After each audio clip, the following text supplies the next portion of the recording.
All right, how's it going, everybody? Welcome to the sixth episode of Shahs and Kings with me, Keith, Weapon X, and we got a guest on today's episode. His name's Dell, What's going on, and everybody?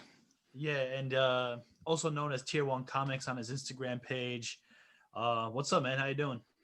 Doing all right. Thanks for having me on, guys. I've been watching your guys' episodes pretty anxiously and enjoying every episode that's been coming out. Awesome. I'm just so excited to be here with you guys.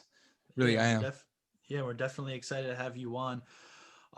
Yeah, dude. So you're writing this. You're making this comic book series. It's called the Immortal Asadi. Um, I'm already like a big fan of it, and I know you're not even done making it yet, but I love the concept of it, and also I listen to Danny Asadi a lot, so just like the whole concept of it is cool. But I mean, why don't you explain to us like what's the concept of this? Like, what inspired you to do it? Um, so I'm a huge fan of just ancient civilizations and ancient culture, especially ancient military history. And I would say one of the units that have fascinated me the most were the Persian Immortals. And a lot of people know the Persian Immortals through movies like 300 and some through a little through Assassin's Creed. But Oh I God. just think it's a huge, yeah. You guys talked about it plenty of times in your Well, the podcast of how, assassins. but the thing is, it's a I would say Persian, especially Persian military history, is a gold mine of stories that have not been tapped into. And I think now is the time. We're in a day and age where people are just looking for something new. Ironically, this is probably as old as dirt itself, but not many people know the history of the Persian military and ancient Persian civilization. And so um, I'm a huge comic book fan. I love the origin stories of a lot of these heroes like Thor that come from like Norse gods, and even your I would say like your Superman that they're kind of, I would say they're inspired by a lot of Greek mythology. And I thought, hey, like nobody's done anything off of Persian culture, Persian history, or Persian mythology, and I want to be able to tell a part of history, because a lot of these comic books use actual historical events to kind of backbone their stories. And I thought, hey, like nobody's writing about this. I'm gonna write about it. It's gonna be some history, part fantasy, and Yeah. I think people are ready to. With so much recycled stories from Greek mythology, I think it's time that Persians got the front seat on this. And even though I'm Fuck not yeah. Persian, I hope this inspires a lot of Persians to write, because there's tons of great writers and great artists, Persian artists, that I think as soon as this book comes out, it's going to inspire them to really see that people do want to know about Persian culture and Persian history and heroes. Yeah, bro. So That was a mouthful. and I'm sorry. It's no, like, no, that's great. And there's with Persian, unfortunately, like it's very rare that that we have someone outside of our community like dedicate their work to our culture. So obviously, like we appreciate it deeply. What I guess with Persian history, unfortunately, a lot of it was burned down, right? it Like was. Alexander the Great, the Arab invasion, right? A lot of it was burned down. Where do you get your knowledge on that stuff, like the Persian military? Because that's very So specific. okay, yeah. So that's a good question, actually, and Keith probably will smile while I talk about this. As we all know, a lot of our history comes from the Greek historians. Yeah. For Persian history, it's mostly comes from the Greek historian Herodotus, who's known as the father of history. He wrote a collection of, I would say, like chapters. There's different names for them, but it's called the Histories, and he covers the Persian Empire in great detail and kind of takes like a unbiased approach towards it too, because there's a lot of embellished stories about the past, but all he did was go around and collect historical knowledge and documents that were on during his time to create his story, and then kind of give his opinion on what he thinks is real and what is not. Did So the he histories is one of the himself, biggest. What's that? like, did he himself go to Persia? Was that a thing or? No, he would get his information from so back when the Greeks were taking over the world, and eventually Alexander the Great did his thing. What Greek historians were doing was they were just trying to compile like a huge library of a collection of ideas from people that would tell them, and they would try to do their best to confirm them.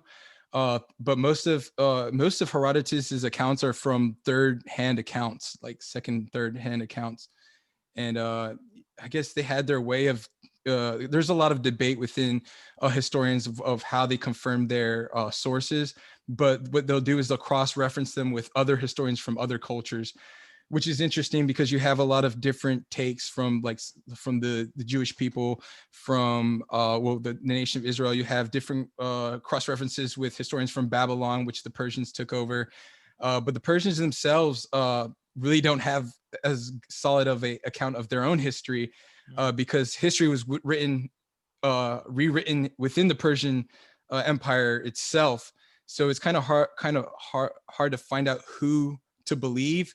But what we do know is that when these archaeological finds happen, I love following archaeologists and archaeological newsletters. That's where most of my history, conspiracies and confirm of beliefs come from, because they'll discover something and they'll be like, hey, we just discovered that the first brain surgery in South America predates the first brain surgery over here. So they're constantly debunking history. And that's where I get most of my historical context. For Persian history, a lot of history is written from, there's the history according to Darius, the king that I believe stole from the Cyrus's loins. And then there's the history according to the Greek historian Herodotus, which are second and third, sometimes fourth hand accounts of the Persian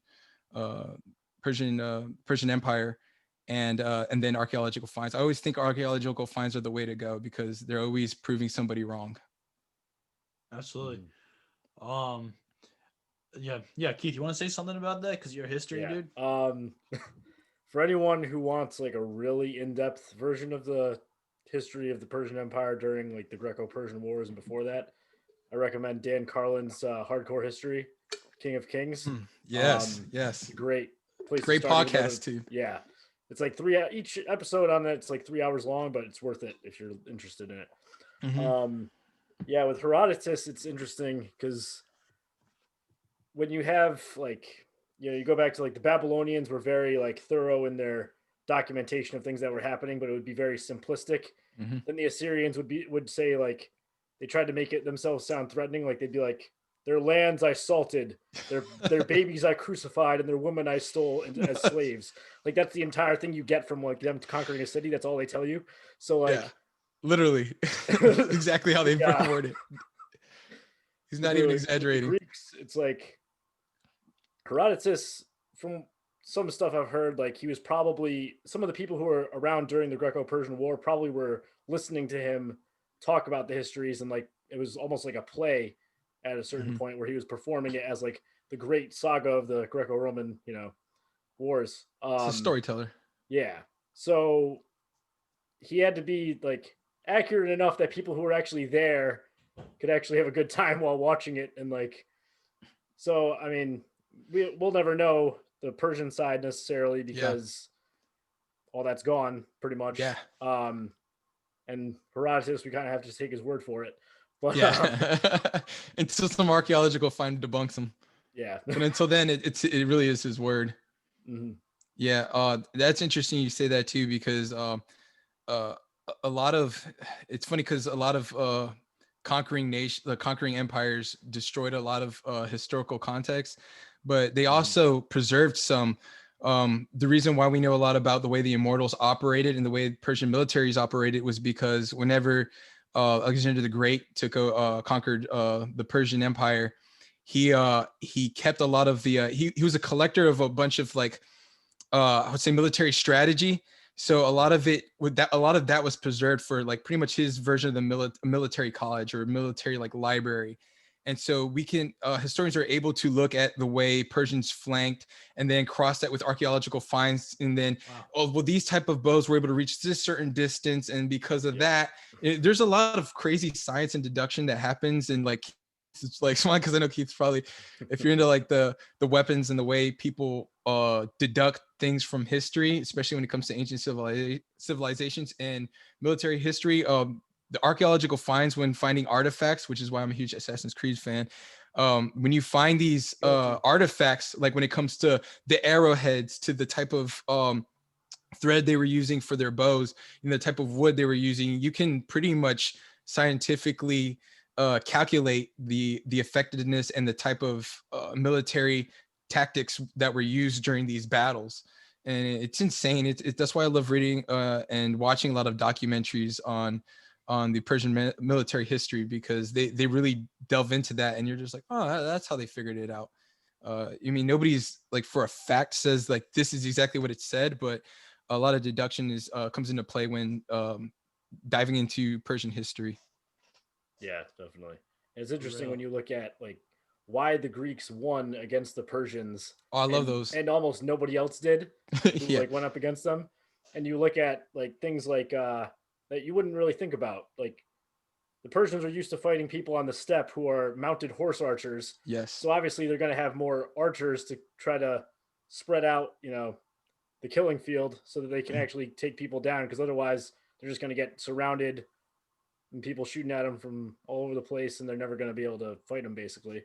Yeah, really, the Spartans just had the perfect storm to defeat the Immortals. That's why I kind of like when I watched the movie 300. I'm a huge fan of Greek history as well, any ancient civilization. But the Greeks have established themselves as the winners for history eternal. That I mean, in the future, whenever we reference something or try to make somebody the good guy, it's always the Greeks. Yeah. They get credited for way more than they actually came up with. Don't even get me started. Yeah. But it's funny how Keith was talking about like how the Spartans would fare with the Persians. It's fun. One of the officers I talked to, he's a historian in military history, and I can't, don't quote me on this, but I know for a fact that the Spartans were actually conquered by some like lame general that just figured out that the Spartans only had one way of fighting, they flanked a certain way or something like that, and that's how they defeated the Spartans. And it was something ridiculous, but this mediocre unit destroyed the Spartans because the Spartans were so disciplined and so straight. And so like the US Army, we use that as like a reference of like, hey, doctrine, we have a principle of petroleum called common sense, and that kind of trumps all doctrine. And I think, as good as the Spartans were, a lot of times they lacked common sense. Yeah, like the Spartans, what was it? The Spartans were pretty good up until they don't really know what happened. At a certain point, they usually had a standing army of 10,000. And then they had some plague or something that went through, and their army got reduced to like 1,000, 2,000 left. And then the Thebians came in, and who are their like rivals for hundreds of years, and just took them out basically. Yeah. And then when the Romans came to conquer Greece, the phalanx didn't work well against the legionnaires, because the legionnaires would just flank them, and a phalanx only is good in one direction. So it's like you're not gonna beat that. Yep.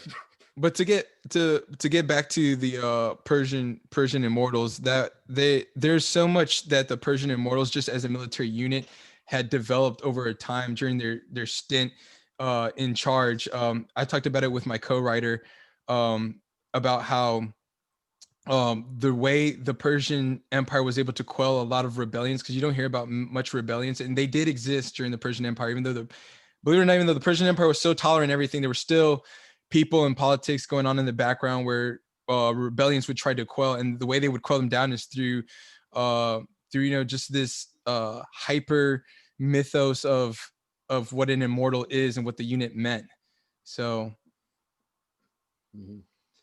when you guys were talking about the whole when just like a minute ago you guys were talking about Spartans, and I guess like something that bothers like me as a Persian guy, and I'm sure it bothers Farnoosh as well, is that like like when you look like the Spartan helmet, it's become like a symbol in modern culture now, right? Like it's become like a symbol of like discipline, warrior, strength, warrior. Exactly. CrossFitters use it. It's used in a lot of like pre-workouts. I've seen have them on there. Yeah, there's Spartan games now.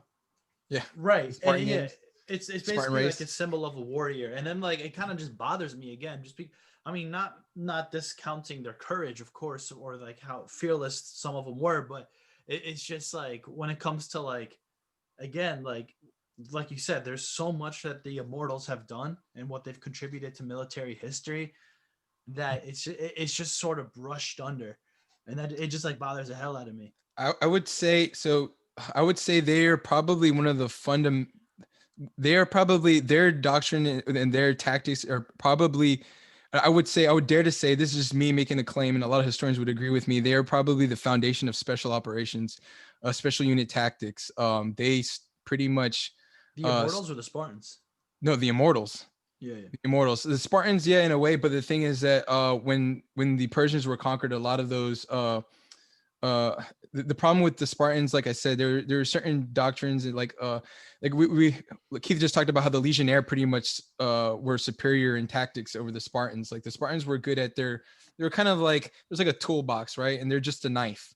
You know, they're not like a knife and a wrench. And the thing is that what made the Immortals, and this is why I say they're the foundation of special operations, is because special operations, there's tools. You have a knife for this, you have a scalpel for that, but the probably the best and will always come out on top is the one that's more well-rounded.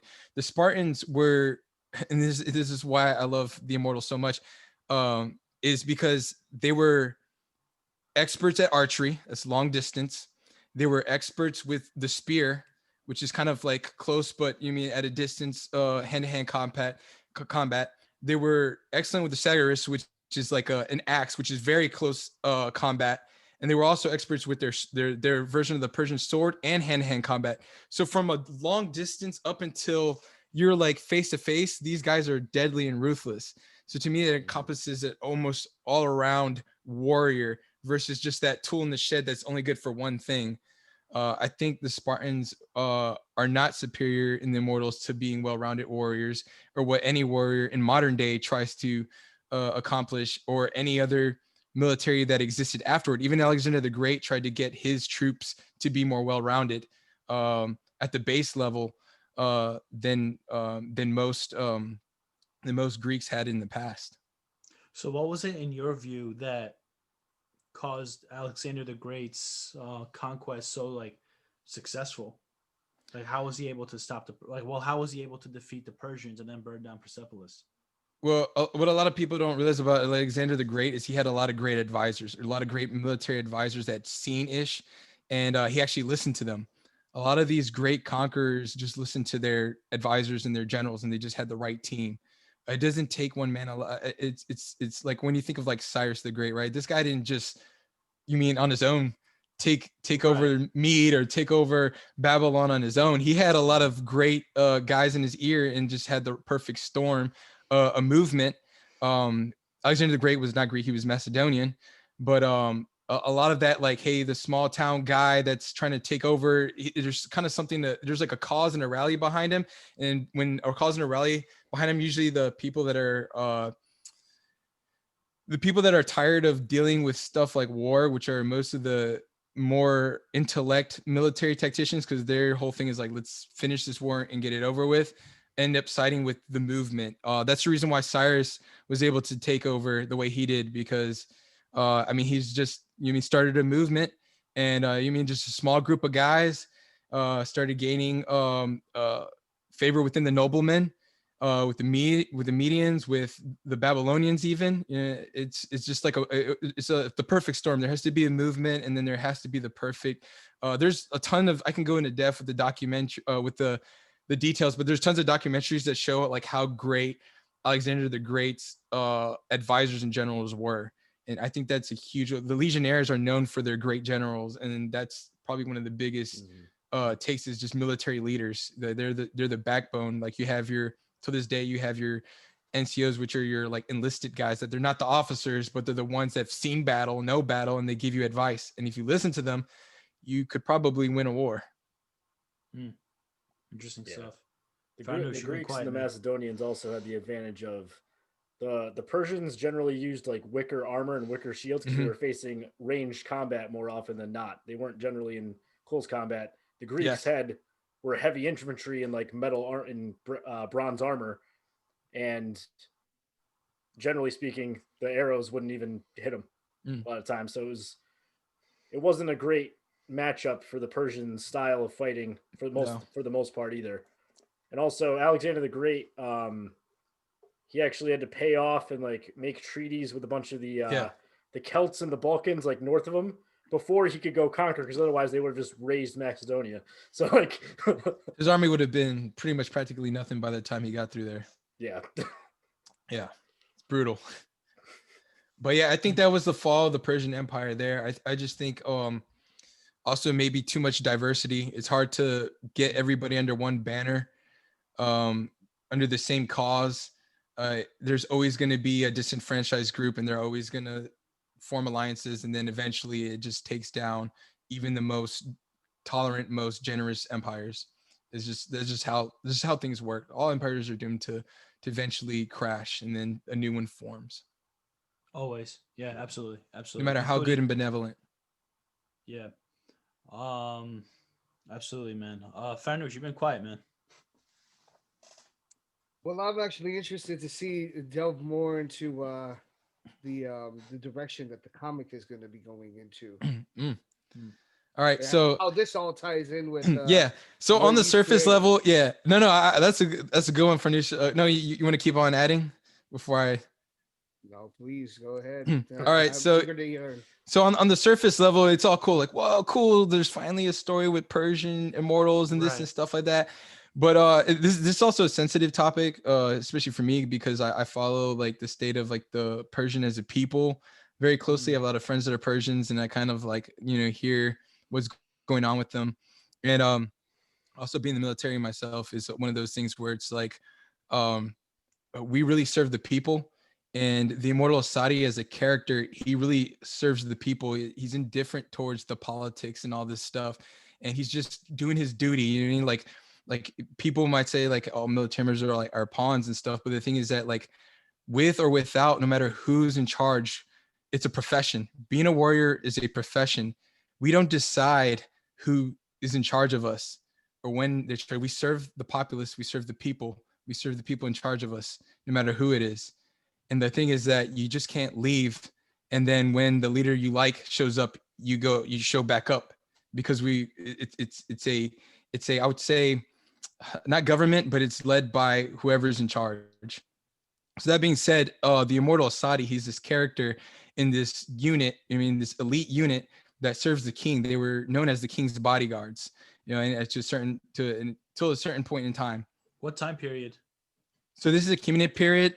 It starts off 525 BC when Cambyses or Cambyses, however people want to pronounce it. The second goes into Egypt. He takes over Egypt, and there's a lot of talk of conspiracy of what really happened, the type of person Cambyses was. And archaeological finds found out that he was actually a pretty decent stand-up guy. Not according to what Darius said. Archaeological He was found like that a crazy guy, like out of that touch. he was a crazy guy. Yeah, He stabbed the Apis bull that pissed off the Right, Egyptians. right. False.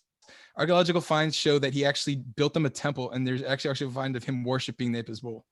So that being said, and he was so in love with the pharaoh's daughter, which is loosely fact, but also like historians are on the side now that that actually was a thing. Whether he was tricked or not by the pharaoh, we don't know. That's story, but embellishments.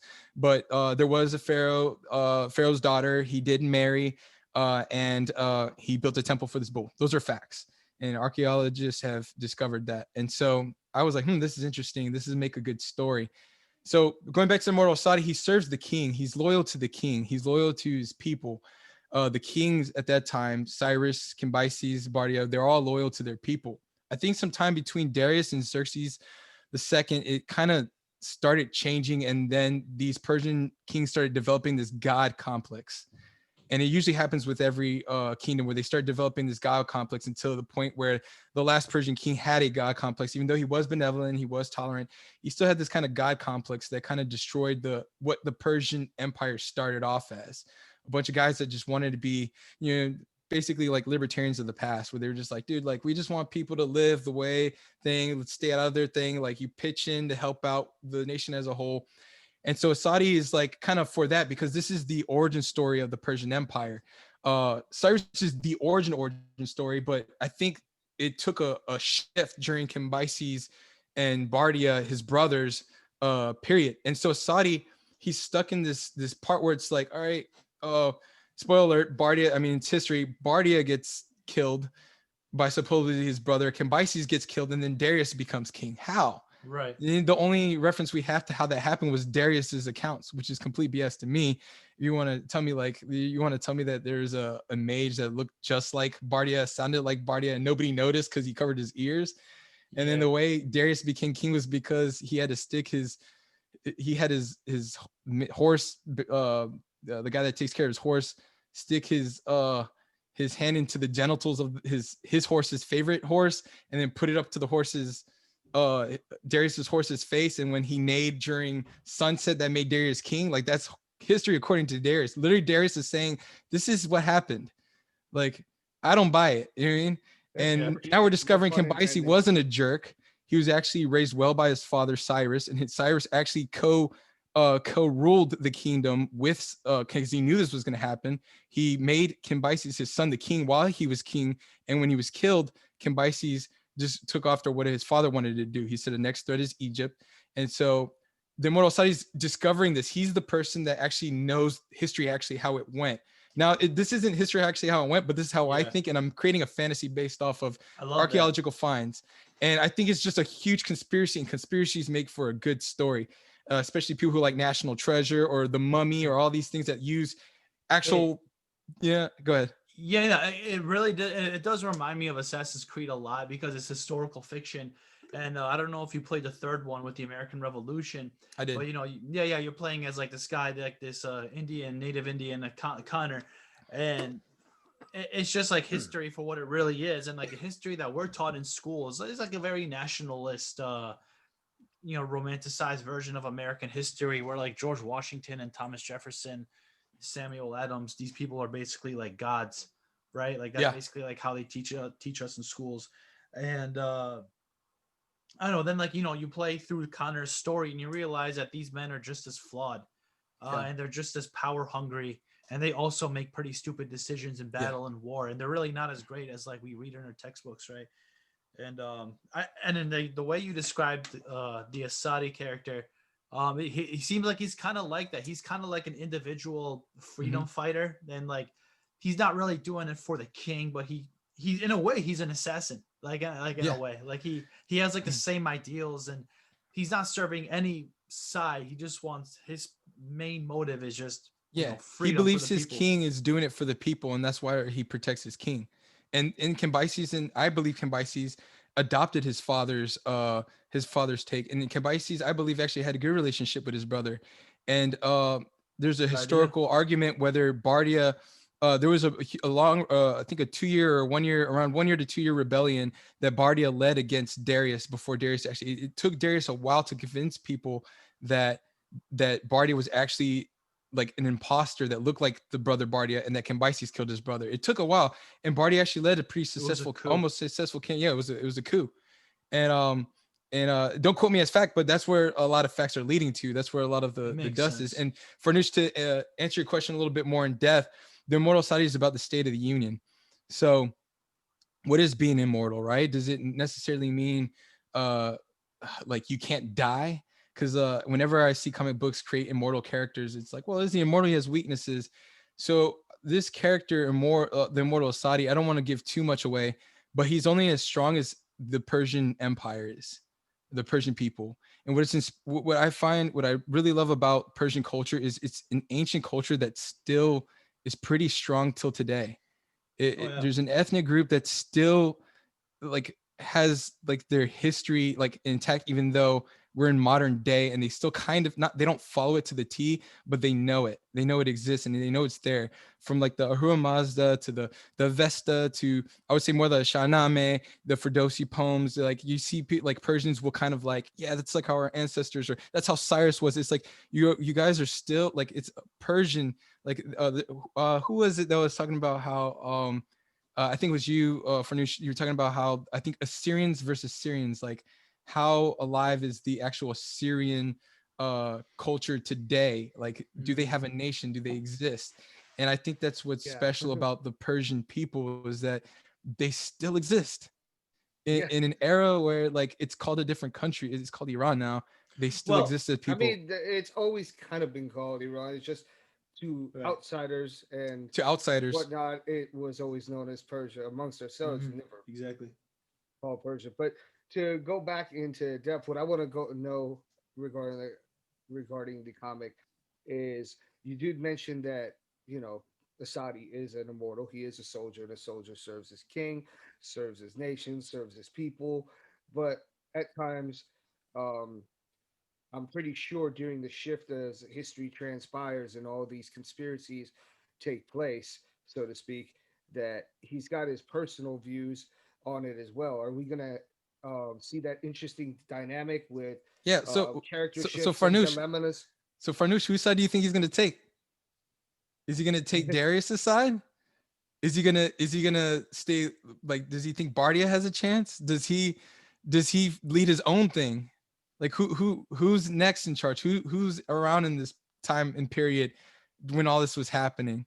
You know what I mean? That's what I want. That's why I want people like I'm creating this fantasy, this like this historical fiction, but now people are gonna want to dive and be like, did that person ever exist in Persian history? Oh yeah, it Yeah, did, but actually this person was this. Like I'm really Yeah. like cracking the shell, and I want Asadi to be this person that's a skeptic, and kind of has like is I guess conflicted with who he should follow, why he even is following, should he even be fighting, should you know, all these questions are at the state he's his like he relates so much to me. He's a warrior. That's his profession. That's my profession. My profession is a warrior. Even this modern day, it's my profession. uh and that's his profession. It's all he's ever known, is what he grew up around. So can you just leave that? Do you continue fighting? Do you find a place where to fight for? And I'll give a little bit more of historical context with reference to um the factions that started happening during that time. There was a lot of civil war going on at the time, and at that time, actually, no, before then, during the reason why Cyrus died in the first place, was there were already outside ears from Greek lands trying to whisper into certain people that were subordinate towards the Persian Empire to pretty much um rebel against, or pretty much start this whole is this it was this bringing up of like, hey, the Persian Empire, the Persian king doesn't really have your interest. So it's almost like a Game of Thrones. It really is. And that's what I want people with Immortal Asadi to try to, that's where they're really going to understand who he is as a person, is through the sides he chooses and the decisions he makes. And not just that, it's the State of the Union, how strong he is in his power and his immortality is how strong the nation, the Persians, are as a people. So Right. even without a Yeah. nation, he's only as strong as how alive the culture is. And I that's love that. like I'm not gonna dive into like time and where he's thing, but like he's definitely not gonna be in the community period for all his life. He's gonna have an immortal age quality to him, and because of that, Hey, he will continue in the future. And I'm not gonna say where in the future, or when he leaves the future, where like he's not gonna be time traveling backwards. He's always gonna be going forward. He's immortal. He'll keep living forward, but he doesn't go back. So the thing is that his motives and his, as the world changes around him, as the world changed around the Persians have been able to maintain their identity, and he is only as strong as how much the Persians maintain their identity. This is a huge reason why I decided to name him the dude, Immortal this Asadi, this because this this has a lot of potential to go like, because I mean, if you have the balls to do it, and I know I'm pretty sure you do, like you can almost like kind of like Assassin's Creed, like you can keep going into the future, just like how every game progressively goes forward and forward. And it would be cool to do like later on, like a modern day, like Immortal Asadi 1979 revolution in Iran. Like that would be let's just really say interesting. let's just say I got this first part is going to be a 6 issue part. Yeah, It's the Kiminid era base. It's like his first timeline. I yeah, have yeah, already yeah, four yeah. planned ahead, Oh timelined and shit. everything. So this Yeah. isn't just like some what do you call that, one and done thing, you know what I mean? There's obviously some growing pains I'm going to, because I've started an LLC. I have other stories I want to, other characters outside of Asadi, but it's all in this universe, and it's not going to be as like what people think of like when they think of like an Avengers universe and everything. This is all Earth. I'm not doing space. Mm, This is all Earth, but it's all people in history in Earth in modern mm, times. Like I I have love it. my original character that I was going to start with was one. He was going to be a special forces like prior special forces paraplegic guy that lost his legs, and he was pretty much a guy that was deployed to the Middle East and also deployed to South America. And his huge thing was his main villains were the drug syndicate and human trafficking, and that was going to be his huge thing. And this evil that exists outside of what his power was, which stems from the Immortal Asadi's origins. So the Immortal Oh Asadi is shit. the first Avenger, pretty much. And everybody else that Hey. I'm creating in Tier 1 Comics are people that have come out after. Asadi's the oldest member. And I'm not saying they're going to do this corny Avengers team or whatever. Yeah. I'm just saying he's the oldest member of my universe. And it's really not a universe because I'm keeping it in Earth and I want to keep it in Earth. If I decide Dude, to do space, it's going to be a completely different thing. I'm not going that route. I like history. I like I Earth's love it. history, and I want to play with fantasy on Earth, not fantasy from thing. And I have other writers that want to collaborate with me, and we're working on it. But it does stem from kind of like an Earth Take your time with it, mythological man. Don't rush standpoint. that because that's a Yeah, golden idea. it's going to take time. And the thing is, Yeah. this first issue alone is taking me uh most people knock out a whole one series in 6 months, and like I'm like, dude, that's not how I'm gonna do it. There's a lot of things, there's a lot of growing pains that are gonna happen too when it comes to like dating things, because my story is not his completely historically accurate. It's like, for example, I'll give one example. The Immortals were 10,000 strong. They weren't always 10,000 strong. They weren't 10,000 strong when Cyrus started the Empire. They were just a group of guys, probably maybe 100, maybe a few hundred. But by the time Darius and Xerxes were in power, oh yeah, they were at 10,000. Another thing, the face mask, right? I decided to give them face mask during the Achaemenid period. They didn't wear face mask during the Achaemenid period. They wore Mm. the more they were made fun of by the Greeks because they felt like they were wearing like shirts on their heads and stuff like that. But everybody kind of knows what they. I posted a picture in my timeline, or by an artist actually from Iran that did an accurate depiction of what immortals really look like versus my immortals, which are more, I would say, during the Persian Greco Wars, Mm. immortal. So there's a lot of liberties I've taken, but I'm taking it in the historical, That's like in fine. a world where, know what I You know, mean? It's not, you're treating it with respect, and you're yeah, not like, yeah, that's totally fine. Unlike other movies and or books or comic books, Yeah, you're not like turning them into orcs. right, yeah. They're no, not turning into like for orcs I and example, love the that's attention to detail. I love the fact that you're taking all these things in consideration in terms of at least implementing a certain amount of historical accuracy with and also taking the time to consider the development of the character and the certain dilemmas he'll face on his journey, because I think ultimately, besides the fun and the historical aspect, that's really what's going to get people vested in Asadi's journey as a soldier, as a man, and overall in what transpires throughout the story as it goes on through different periods. A lot of people don't do that in general. They don't pay enough attention to actual character development when it comes to mm, stories. They just create this elaborate, I don't want to say universe in this case, but the world in which it takes place. But they forget to actually go into depth about things about uh, what that character might have been going yeah. through, or how things in that time period would have influenced that character to make certain decisions. Like again, you were referring to earlier in the discussion, um, artists taking a little bit of liberties and you kind of nitpicking at it. Those things are also very important, because when you're dealing with a certain audience, especially when it appeals to a certain demographic, Yeah. I'm not saying everybody will, but there are people that do nitpick at these discrepancies. And the more authentic you keep it, while at the same time giving people a real story to invest themselves in, I feel like it's a really exciting adventure to going down, and I look forward to reading the absolutely. comic and following the journey of Asadi. Yeah. Yeah, the important things too is like when you do take liberties as a writer and developing, and it's based off of a certain culture or demographic. That's the important thing, is like you gotta kind of look into, especially when you're not like of that culture, is like how much of this would be okay and how much of this wouldn't be. Like, for example, like I think some of them are just like, you're always gonna have your nitpickers. Like for example, like my story, Asadi's gonna go do recon, and he's sent over to Bardia, which is based off of history according to Darius. Cambyses sent a assassin to go kill his brother. And in my story, they send Asadi, but the thing is, people are like, oh, why are they sending an immortal in the army to do recon? They don't do reconnaissance, blah, blah, blah, blah.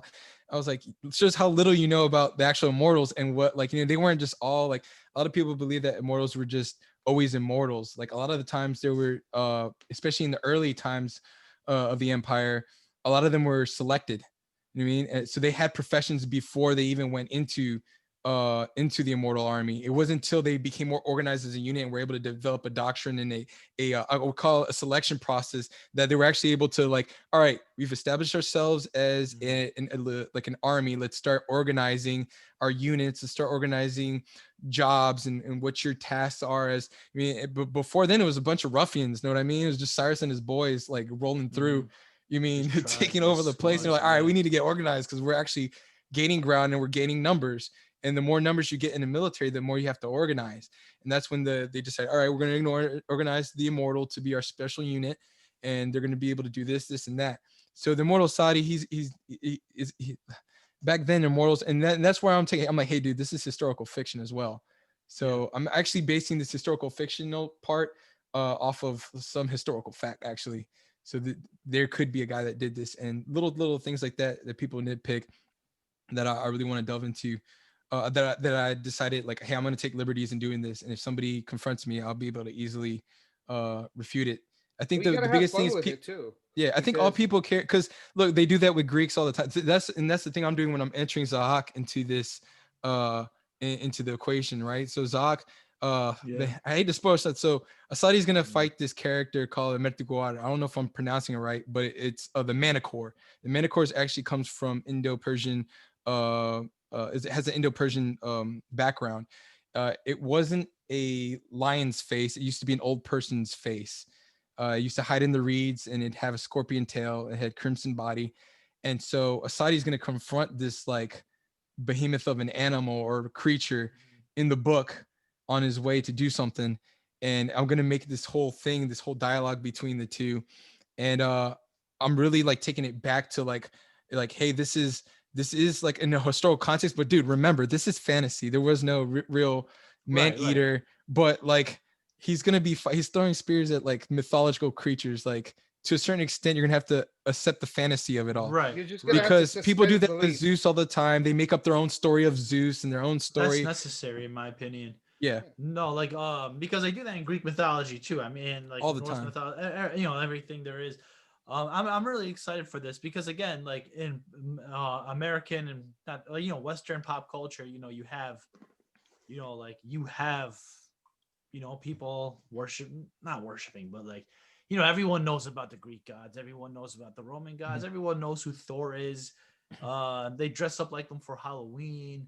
We have Marvel movies about these characters. We have not even just Marvel movies, but in general, you go to cartoons, school, Hercules, and all this other stuff. Yeah. Disney movies. You go to school, and like I specifically remember we spent like 2 months, like we had like a 2-month period where we're just learning about Greek Odysseus and Hercules and the task. Yeah, we had to take lots of quizzes and tests on these people. And I remember there was even like a Greek day where we had to basically like dress up, like they assigned us a god or goddess to dress up as.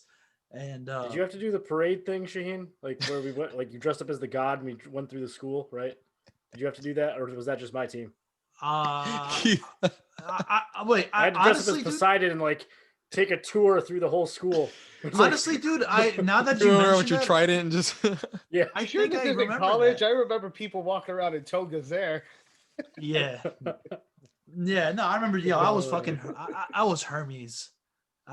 So I have no pride in that, but oh shit. But nah, man. But I don't know. Like, I just think it's sad that like in pop culture, like and then there's the Egyptian gods, right? Like those are fun. People want to like. Yeah. Honestly, like I would say, Egyptian culture was the first ancient culture I really got into, besides like Incan culture, because half Peruvian. But Egyptian culture is actually what led me into Persian culture because yeah, I studied the Bible, and the most I watched this cartoon when I was a kid called The Prince of Egypt. It came out in theaters and it was this big thing, and it was great animation, some of the best animation. And I was like, man, that's so cool, like Egypt and this culture and this and that. And so I got it really, and then I saw the movie The Mummy and I was like, oh, that's so awesome. But see, here's the thing, like I get a lot of questions. They're like, oh, will people be interested in Persian culture? I'm like, yeah, if the story's cool. And like the story Yeah. is cool. Like nobody's talked about it though. Like watching The Mummy as a kid, I'm not even Egyptian, and I got so into Egyptian culture, Egyptian history, the pyramids, Right. the mystery. I'm like, and then when I started learning about like who conquered the Egyptians, like, oh man, that's a bummer. Where did they go? And I wanted to know where they went. So I started studying about all these other empires that took over. And then eventually I came across the Persians. I was like, dude, this one has Yeah. way more mystery and way more like, I don't know, just fundament foundations in future cultures that like, why is nobody talking about this? Bro, I And think you made an interesting point though, because you said you were exposed to this when you were a kid. mhm, And like I said, even like with the Hercules, it was a cartoon, it was a Disney cartoon, and I know you saw the Last Fiction, which was yeah, the one about Faradun and Faridun and Zahak, and Gimshit, yeah, which I have mixed feelings about, but I still love the idea, I love the concept, I love the fact that they same. actually made something like that. And but at the same time, like that was not made for kids. It was Yeah, kind of like an adult anime. It was it bloody, it was. was dark, and pretty corny, but it was uh it was a step in the right direction. But I think because if you wanted to I feel like maybe I'm wrong, but I feel like you raised a really good point. Like when you said you were exposed to this as a kid, I don't know if the right, like, because what I'm hoping for is like something like this needs to stick too. Like, yo, Mhm. holy shit, this is so cool, right? Like, and like, do you think like not maybe not you, but like future creators of Persian fantasy content, do you think they need to kind of market it towards kids so kids can pick it up and then grow up with it? Kind of, I think more the young adult phase, because when you're kids, your parents kind of govern what you like and stuff like that, and then you start. I think in the young adult phase, that's where you start becoming a little bit more like, well, I wanted to do this, I want to do that. Mm, So when you start hitting so like I watched the Prince of Egypt and the Mummy during like my, I could say, teen years. I think that's what I'm aiming for. But the thing is, in my preteen and teen years, I liked. I think the Last Fiction was a little bit more adultish. Like the guys that like anime type deal would love that. I showed all my friends that love anime, and they love that. They love the animation in it.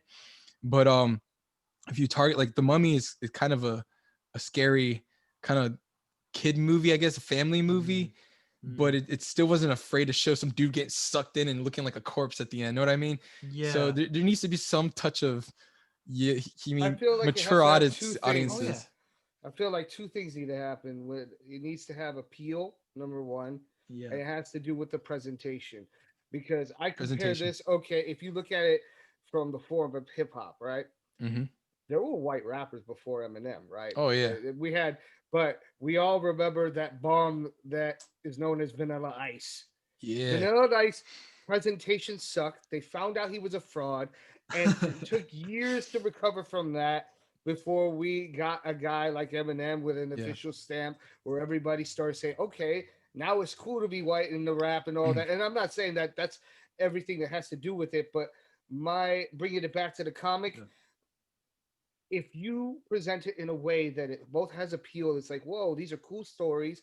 These are something that I could really get into, like invest my time in and feel like I'm a part of it when I'm reading it and get drawn in. And at the same time, it's presented as something that's actually, um, for lack of a better word, cool. Yes.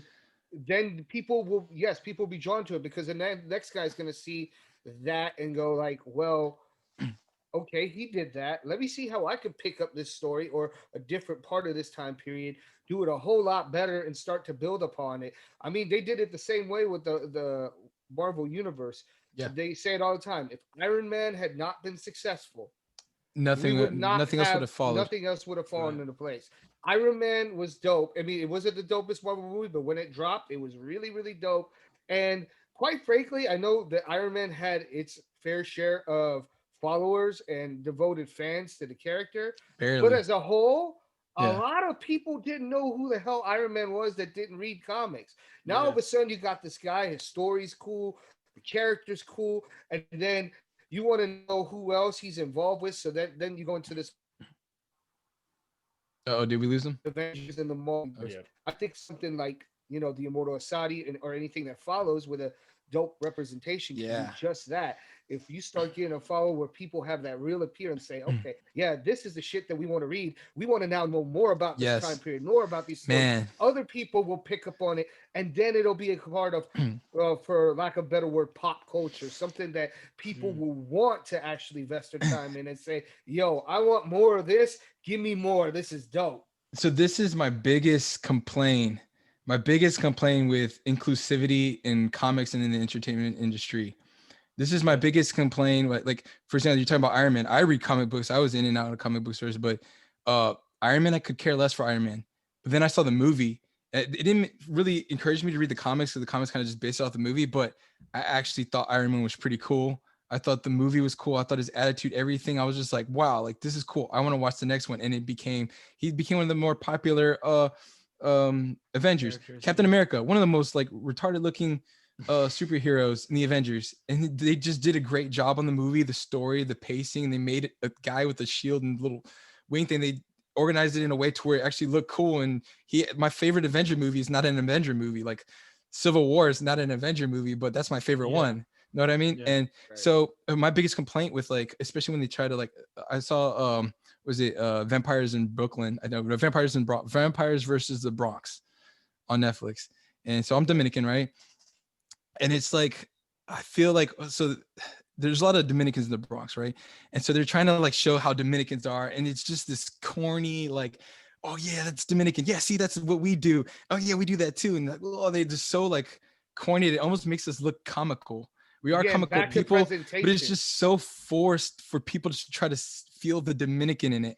I'm just like, come on, man. Like, this is like, I get it. They're Dominican. We get it. And it just comes out corny. Goes back to the presentation. We have the same problem with dumbasses like the Shahs on Sunset. So like, I think my biggest thing with I loved The Last Fiction, but I'm gonna have to agree with Shaheen on this one. It was, for me, I think the presentation could have been a whole lot better in the sense of like, I really felt what they were trying to do. They were trying to tell like a huge story and a lot, because there's a lot of from the Shahnameh that they pulled from, and they were trying to give Zach a more like a actual like personality. Trying to humanize him. They're trying to humanize Zach, and which was cool. And I saw the direction, but it looked like they had 6 different directions, because they wanted to be like, oh, we also want to highlight this in Persian, and we also want to highlight this in Persian culture. And like, I had somebody come at me and they were like, oh, where are the females? Like on the first oh god, I was like, bruh. He's like, there were females. I'm like, yes, I know that. He's like, well, when are the females coming out? I'm like, bro, trust me, in time, not forced, and you're gonna love it, because I'm not a fan of presenting them to like, oh wait, yeah, look, and they showed that there was a female. Like, no, I want her to come in the right time when she's supposed to come in. And because a lot of people don't know, I can't remember the name of the top of her head, but her and her husband actually like led the first group of Immortals. They were like pretty much Cyrus himself like put them in charge of the Immortal unit, in organizing them as a unit, like I said, once they started winning ground.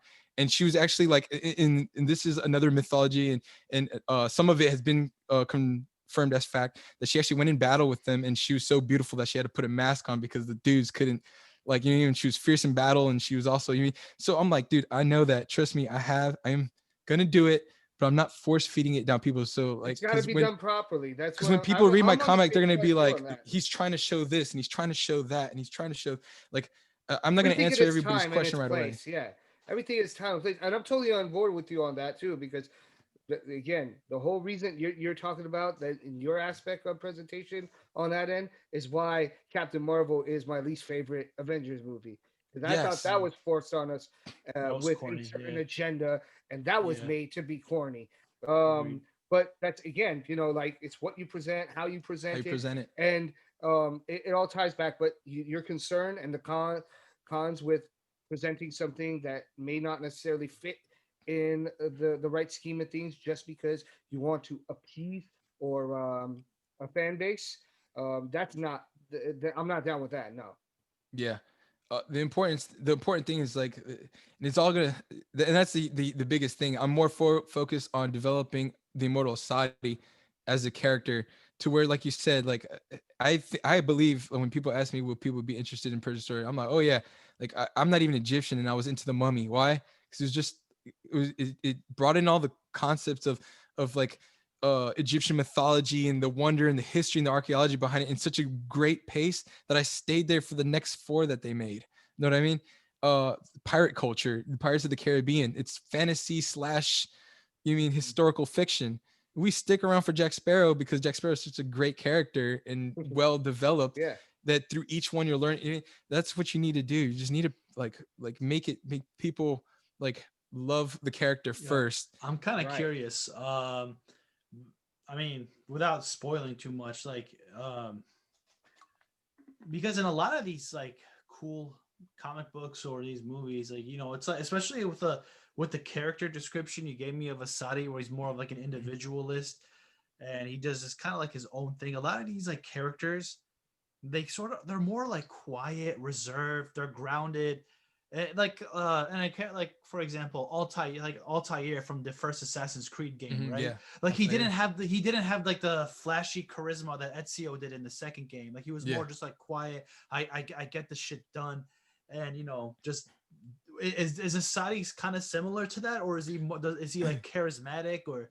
It's so funny because it's like the character development, like in my head Ezio was like Al Jazeera, like to me it was like a morph into the character, because it's you playing the game, so it's still you, but you adopt Yeah. the personalities of the assassin in the first one, and then when you go into Ezio and you're in Florence and you're doing this whole like running through the buildings, I think the first time I felt myself in this character and I felt it, like I was the person in the first Assassin's Creed, was when I was running through I was racing his brother and getting called like Yeah.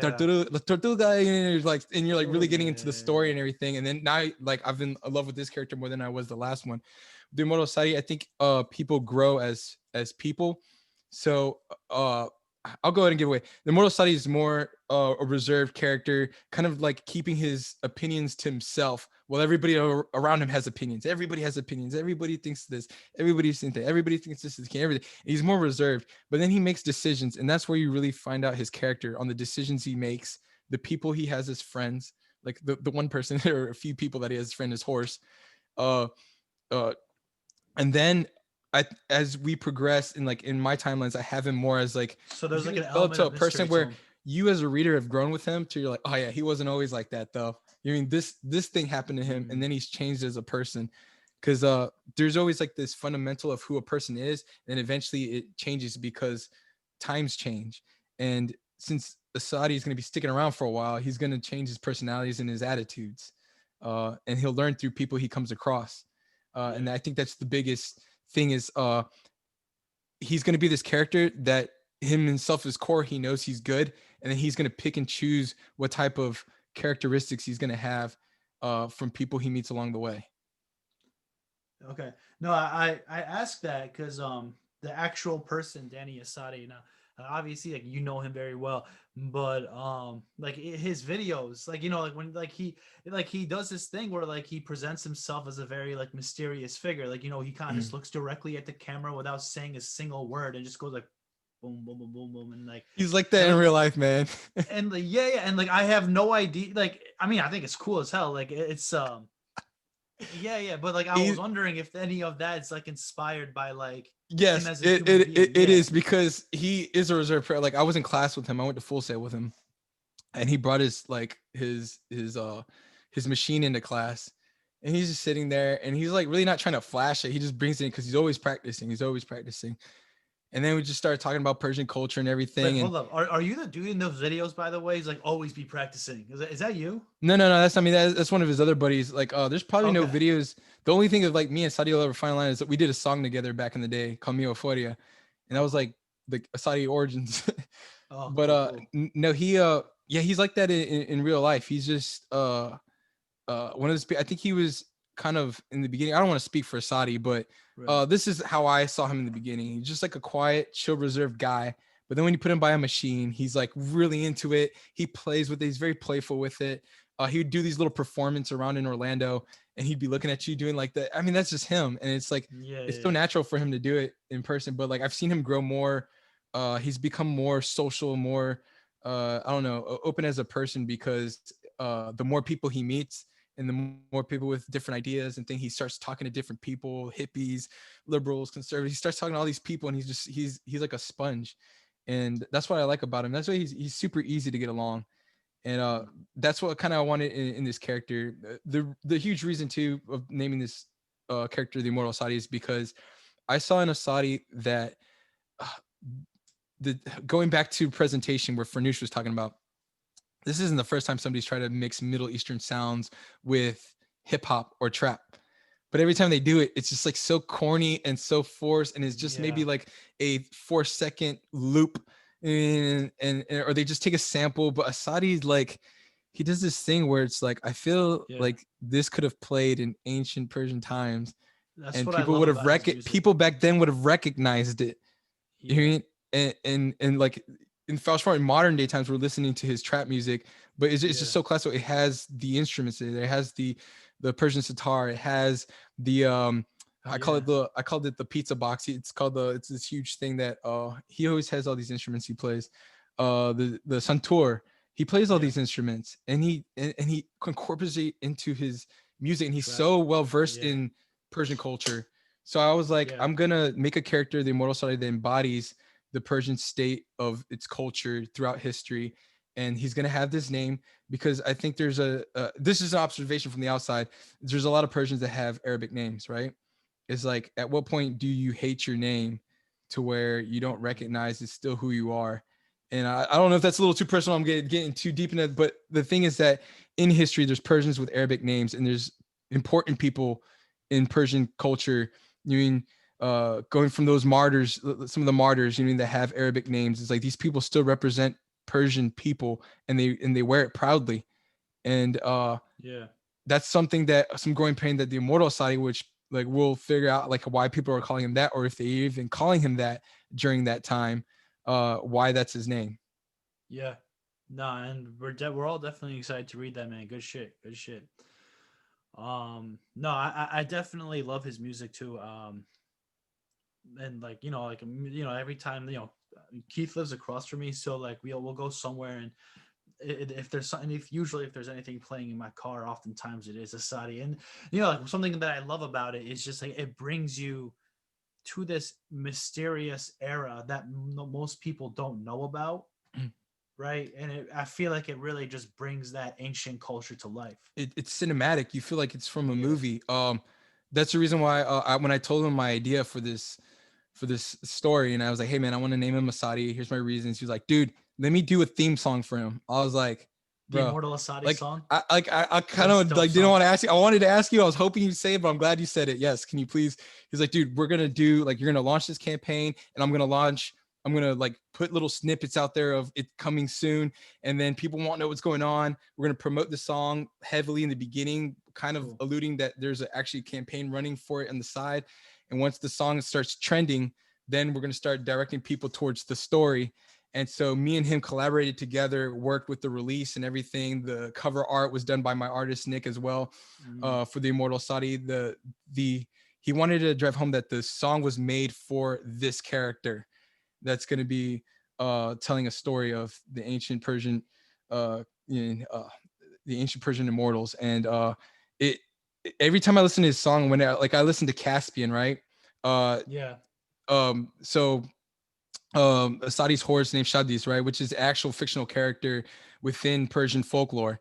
And I'm kind of throwing names on certain animals and stuff too, to kind of show that like, hey, this could be a name that was just floating around, and like they decided to throw it on a horse in the fictional characters, that you guys know as folklore. Mhm. And there's a lot of mythology wrapped around that as well. And when I listened to the song Caspian, like I did this short video where I did the concept art, you mean really quick, and I kind of throw it in the digital, but it's this song playing, but I tagged it with this video in the beginning where a lot of people thought that the Caspian horse was instinct.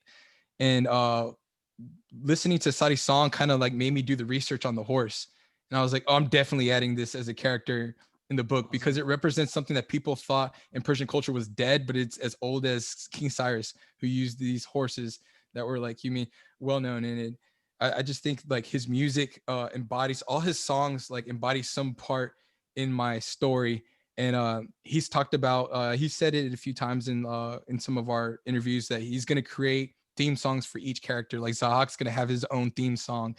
You know, there's going to be a different version of the Immortal Asadi song, which is more Oh, slower dope. paced and everything. And so it's like we're really creating this hype and this build up for a character, to where people like a lot of the success from my comic book comes from the material surrounding him. You know, the trap music, the little video snippets I'm creating using stock footage of Iran and Persepolis and Susha and all these old ancient cities. I'm really trying to tie this whole thing, that the immortal side. I'm not just showing this cool character who is an immortal. I'm showing you like everything that's surrounded, the music, the score, the theme song. Every character has his own theme Yeah, song. The Immortal that's Asadi has his dope. own theme song.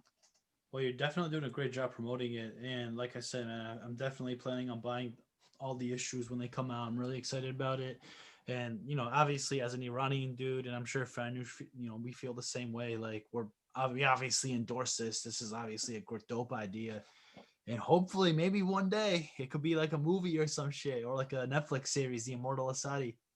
Bro, I'm gonna keep my. I'm gonna just keep quiet for now, but like, Oh shit! trust me, Oh man. shit! There's Short something in the term and long. I works. have short term and long term goals, bro. Animated Word. shit, like, trust me, man. All right, If you're thinking of where this can be, trust me, it's bro. I crossed want my in on mind, that and I'm soundtrack. I'm laying. What did Will Smith? One brick at a time. Bricks. One Bro, I brick and want in on another that brick. soundtrack, man. I'm gonna I lay a already know what couple the house is verses. gonna look like, All right. but right now I got bricks. I got this Awesome, one dude. brick. Well, I'm definitely we're all definitely excited to check that out. As we wrap up this episode, is there any final things you each want to say? You wanna start? Yeah, I'll start with you guys, and I'll. Well, Keith, or Fanush? All right. Where we go? Oh, yeah. Not Varnish, you can go. well, again. All right, if I gotta go ahead and bring it on home and say something, well, I'll just say this. I am looking forward to somebody taking initiative and bringing our aspects and stories and folklore of our culture, Persian culture, to the forefront, trying to make it just as cool as everything else, for lack of a better word. So I really appreciate exactly just that, what you're doing.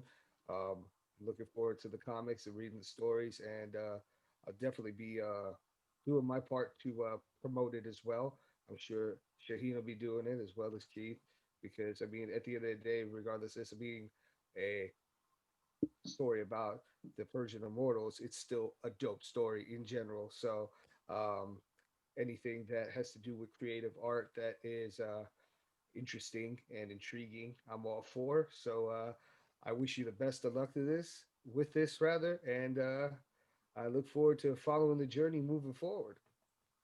Thank you. Appreciate that. I'm pumped to see something that's historical fiction that's like, like they have Prince of Persia, the video games, and it's Yeah. like, yeah, it's the Prince of Persia, but it's all completely fantasy. There's nothing like grounding in reality to it, really. So I'm Yeah. excited to see something that's historical fiction based on real events and involving the mythology and everything else thrown in, and from a Persian perspective, because I think that's something. I mean, it's nothing we don't have it, right? We Yeah. don't have anything like Yeah. that. Actually, they're So the I'm gonna check it 2008 out. Prince of Persia. Yeah, the 2008 Prince of Persia game. The one that came out after the Two Thrones. It was actually completely based off Mhm. Zoroastrian lore. Was So it they have the Warrior Within? no, no, no, Right. no. So it wasn't part of the Sands of Time series. It was Oh, okay. there was like this standalone game they made in 2008. It's like a different prince, right? And I don't know if you heard about it, but it's if you want to check it out, but it's complete. I think actually, Del, you might love this. It's completely based on Zoroastrian lore, and like the main enemy of the game is the Ahriman, right? Hmm. And they Yeah. talk about Ahura Mazda, um, and a lot of the characters, are inspired by Zoroastrian. Now, I mean, obviously, a lot of it's like changed too. Like, Yeah. it's not 100% accurate, but it's just a cool concept. So, if that's something you want to check out, Yeah. I'll but definitely. like I said, man, we're all very excited. I'm definitely excited. Love your work. I also like really appreciate just how much I appreciate how much you appreciate Persian culture, because again, like not many people do know anything about us. So when we have someone like a Dominican guy like come up with all this like knowledge and dedicating so much of his time to kind of help resurrect your culture, and obviously like we feel honored. So thank you. Yeah. If you guys like, for the people watching, if you guys want to still secure a copy, you can still do so. If you go to Indiegogo.com and you just search the Immortal Asadi, it'll pop up there.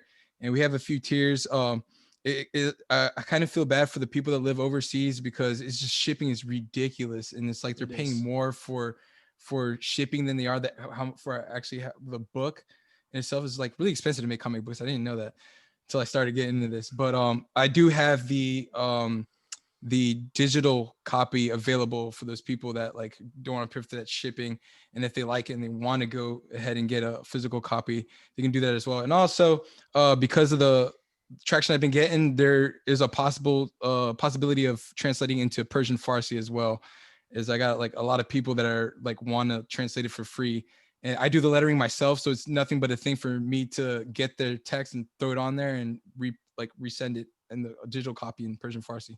That's fucking dope, dude. Yeah, I mean it's because due to sanctions, like you can't really like ship digital. I can't. Not, I get in trouble. Physical. Yeah, physical copies. I mean, but digital copies, that's definitely something doable. And however, your work might be considered propaganda in Iran. For sure. The Islamic definitely. Republic, What is this? They hate their pre-Islamic history. You know what I mean? Dude. That government. So yeah, they'll that it might run into some problems in that regard, but I wouldn't really think about. Don't that. worry, At the end I'll of the smuggle day, it for you. They hate me anyway. I'm already in trouble. So. Oh yeah, dude. I've listened to a lot of your music, bro. I'm like, bro. Yeah. All right, man. Well, we're gonna wrap this episode up, but thank you all for listening. Once again, thank you, Del, for being on this, and we do honestly we'd love to have you on again.